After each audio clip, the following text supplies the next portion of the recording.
Ჩვენ დღევანდელი თემა იქნება სამთო-სათხილამურო სპორტი. ვართ ბაკურიანში, რომელიც მასპინძლობს საქართველოს ჩემპიონატის პირველ ეტაპს სლალომსა და გიგანტში. შევხვდებით პროფესიონალ სპორტსმენებს, ვნახავთ როგორ მზადდება თხილამურები შეჯიბრისთვის, ასე რომ დარჩით ჩვენთან და დარწმუნებული ვართ ის სიამოვნებას მიიღებთ.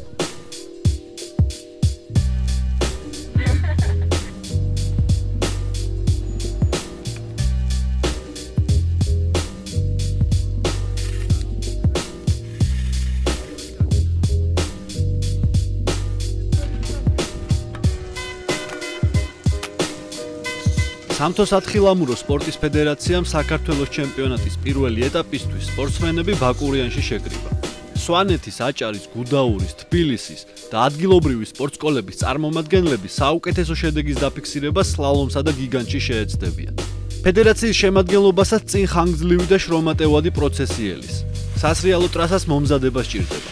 დატკეპმა, გაზომვა, ჯოხების და სენსორების მონტაჟი. ეს კი როგორც წესი შეჯიბრის წინაღამეს ხდება.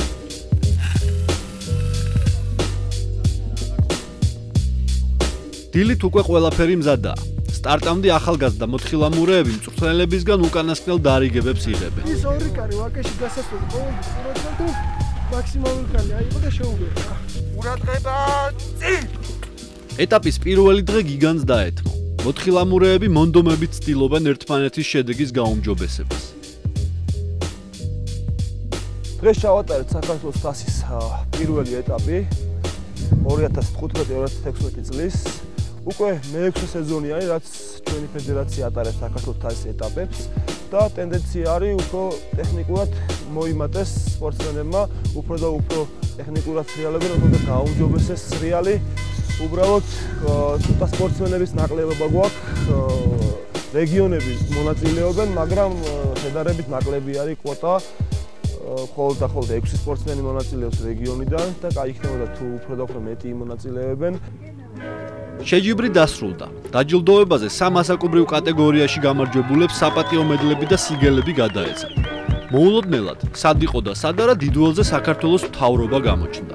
პრემიერ-მინისტრი გიორგი კვირიკაშვილი, სპორტის, განათლების, ეკონომიკის მინისტრები, კლასიკურად გამოწყობილები. ისინი ჩაერთვნენ ცერემონიაში, ჩამოარიგეს მედლები, გამარჯვებულებთან ფოტოები გადაიღეს, მაგრამ ერთ რამეში მოთხოვდნენ.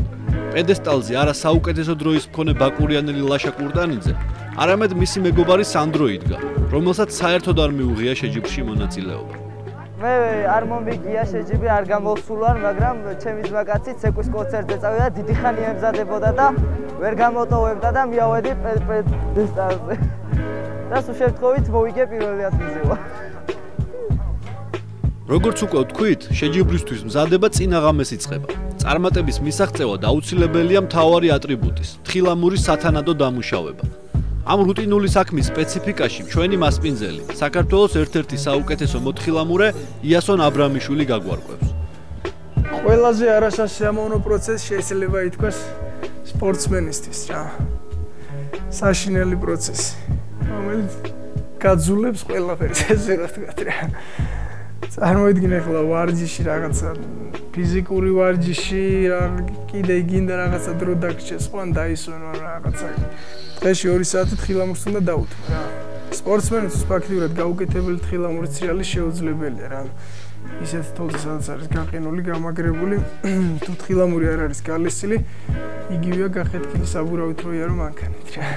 თხილამური როდესაც ჩადის თოლში, დაწოლის დროს აი ამ ბორცვებმა აქ რომელიც არის რა შეჭრილი რაღაცა მიესადები დაგაკარგინოს რა. ყოველ კარში დაგროვილი მიესადები უკვე წამია, 2 წამია და ასე შემდეგ რა. ამიტომ ექცევა ნებისმიერ დეტალს დიდი ყურადღება. ყველა დეტალის დამთავრების შემდეგ თხილამური იწმინდება სპეციალური ჩოთქებით. ამოდის თუ რამე ნაგავის შეება შეგან თუ რამე ტვერი შედის და ჭუჭყი შედის და სპეციალური უთოს საშუალებით და მაზის საშუალებით თხილამურს პლავაო ესე ვთქვათ რა. კონკრეტულად სლალომი ტექნიკური სახეობა აქ მაზი ძალიან დიდ როლს არ თამაშობს, აქ უფრო მეტი პროფესიონალიზმია თავისთავად ტრასაში და სრიალის დროს და თავარია პირველ რიგში კანტები იყოს კარგი მომზადებული, რომ თხილამური გამოყვეს ისე როგორც საჭიროა. მარტო თხილამურზე არ არის დამოკიდებული, აქ შენც უნდა ივაშკაცო თავისთავად და მოყვებოდეს ყველა ნიუანსი. სპორტსმენები ისევ ადრიანად გადიან მთაზე. სტარტამდე აუცილებელია ტრასა ერთხელ მაინც გატესტო. მისი მდგომარეობა და სირთულე შეაფასო და სრიალის სტრატეგია ისე აირჩიო.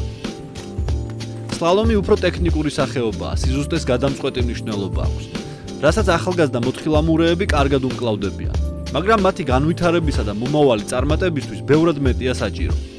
მთავარი პრობლემა, რა თქმა უნდა, ფინანსებია, თუმცა სპორტსკოლების ნაკლებობაც აღსანიშნავი ფაქტია. ძალიან რთულია მოგეხსენებათ იმ ელიტაში შესვლა პირველ 30-ეული რასაც ქვია და ყველაფერი ისევ და ისევ ფინანსებთან არის დაკავშირებული. ასევე მინდა შევეხო ერთ პრობლემას, რომ საქართველოში სამწუხაროდ პროფესიონალური სპორტსკოლები აღარ არსებობს და მომავალში თუ სახელმწიფო დაუდგება ამ კუთხით ამ სპორტს მხარში ძალიან კარგი იქნება, რომ რაც უფრო მეტი ბავშვები ისრიალებენ, უფრო მეტი სპორტსმენი გამოვა მათგან და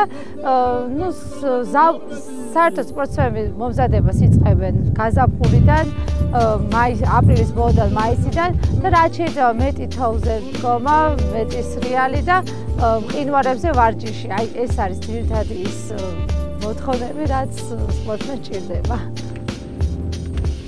საქართველოს ჩემპიონატის პირველი ეტაპი შედგა და ის ლაშა კურტანიძისა და მარიამ ჭკადულას ტრიუმფით დასრულდა. ბაკურიანელმა ბიჭმა და მესტიელმა გოგონამ ორივე სახეობაში საუკეთესო დრო აჩვენეს და საერთო ჩათვლაშიც დაწინაურდნენ.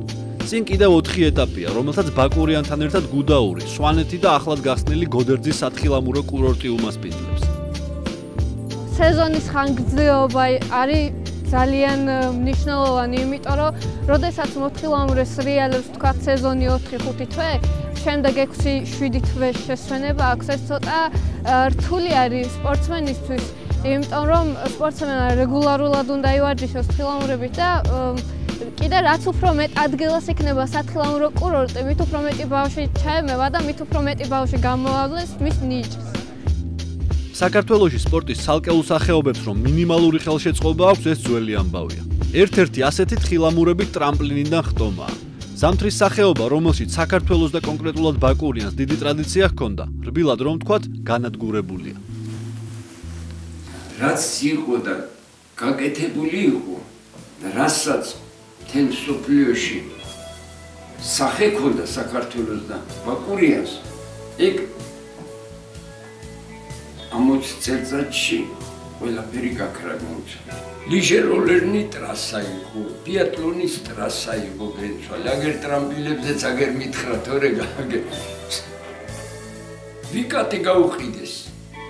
ამოდელა ტრამპლინიან ჰაერში გაჩერდება ის სპორტსმენი და ვეღარ მოუხმებს და ვეღარაფერი. ბევრი რაღაცებია სათქმელი, მაგრამ მერთმა დაიფარო ზამსიბერის დროს ინტრიგანობა დაიწყო. მე არა ვარ ერთადერთი გულდასაწყვეტია,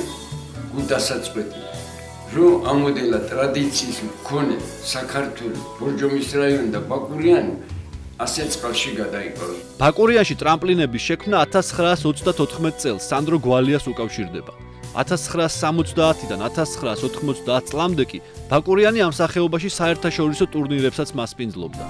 ეს 1961-ში პირველ რიცხვში ახალ წელს მოვიგე ფერგეში გარმიშპარტენკირხენში.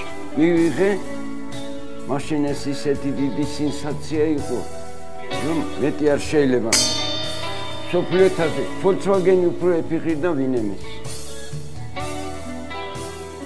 კობა წაკაძე საქართველოს ერთ-ერთი ყველაზე ტიტულოვანი სპორტსმენია. მონაწილეობა მიიღო 4 ოლიმპიადაზე და 7 მსოფლიო თასის ეტაპზე.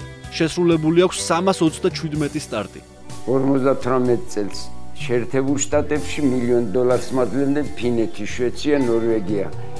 1960 წელს ოლიმპიური თამაშები ამერიკაში იყო სლოვენიაში. რა თქმა უნდა იმათი სახელი გამოვიდოდი, მაგრამ მე არ მოაწერე ოსლოში, ნორვეგიაში უარი უთხარი. მე 10 წამსველი არა ვარ და დღესაც ცხოვრობ ბაკურიანში.